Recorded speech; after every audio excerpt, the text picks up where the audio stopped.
ఈరోజు మనం KFC style fried chicken ఇంట్లోనే ఎలా ప్రిపేర్ చేసుకోవాలో చూద్దాం. ఓన్లీ 3 ఇంగ్రీడియంట్స్ ఉంటే సరిపోతుందండి. చికెన్, కార్న్ఫ్లోర్, మైదా ఉంటే సరిపోతుంది. ఈవెన్ బ్యాచిలర్స్ అయినా కూడా పర్ఫెక్ట్గా ప్రిపేర్ చేసుకోవచ్చు. సో ఎలా ప్రిపేర్ చేసుకోవాలో చూసేద్దాం. నేనైతే ఇక్కడ ఒక 1/2 kg చికెన్ తీసుకున్నాను. ఇలా పెద్ద ముక్కలుగా అయితే కట్ చేసి తీసుకోండి. వీటిని అయితే ఒక 2-3 సార్లు నీట్గా వాష్ చేసుకొని ఇందులో కొంచెం పసుపు, కొంచెం సాల్ట్, కొంచెం కారం, కొంచెం అంత ధనియాల పొడి, కొంచెం మిరియాల పొడి, 1 టేబుల్ స్పూన్ అయితే సరిపోతుందండి. పెరుగు వేసుకొని చక్కగా ముక్కలన్నింటికి పట్టేలాగా కలిపేసుకొని అట్లీస్ట్ ఒక 1 అవర్ అయినా పక్కన పెట్టుకోండి. అప్పుడే మనకి పీస్ అనేది చాలా సాఫ్ట్గా ఉంటుంది. ఇప్పుడు కడాయి పెట్టుకొని అందులో ఆయిల్ వేసుకొని ఆయిల్ అయితే హీట్ అయ్యేలోపు మనమైతే ఇక్కడ పిండి ప్రిపేర్ చేసుకుందాం. ఒక ప్లేట్ తీసుకొని అందులో 2 spoons of maida, 1 spoon of cornflour, కొంచెం సాల్ట్, కొంచెం కారం, కొంచెం అంత పెప్పర్ పౌడర్ వేసుకొని అంతా కలిసేలాగా ఒకసారి అయితే కలుపుకొని పక్కన పెట్టేసుకోండి. ఇప్పుడు ఒక బౌల్లో వాటర్ తీసుకొని ఐస్ క్యూబ్స్ అయితే వేసుకోండి. మనకి ఈ వాటర్ అనేది చాలా చల్లగా ఉండాలి.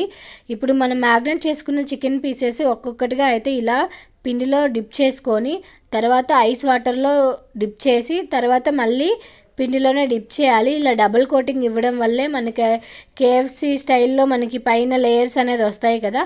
సో అలాగే మనకైతే ఇక్కడ లేయర్స్ అనేది ఫామ్ అవుతాయి అన్నమాట.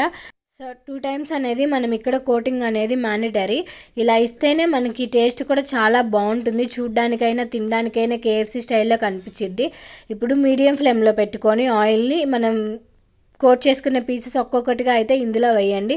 వేసిన వెంటనే గరిటె పెట్టకుండా ఒక 5-10 నిమిషాల తర్వాత ఇలా ఒకవైపు టర్న్ చేసుకుంటే సరిపోతుంది.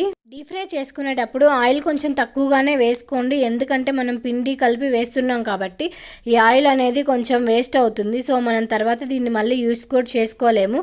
కాబట్టి ఆయిల్ అనేది చూసుకొని వేసుకోండి.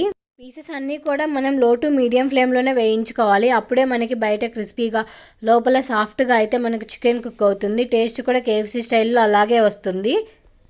ఇలా కొంచెం గోల్డెన్ బ్రౌన్ కలర్ వచ్చిన తర్వాత ఇవైతే తీసేసుకొని అయితే పక్కన పెట్టుకోండి.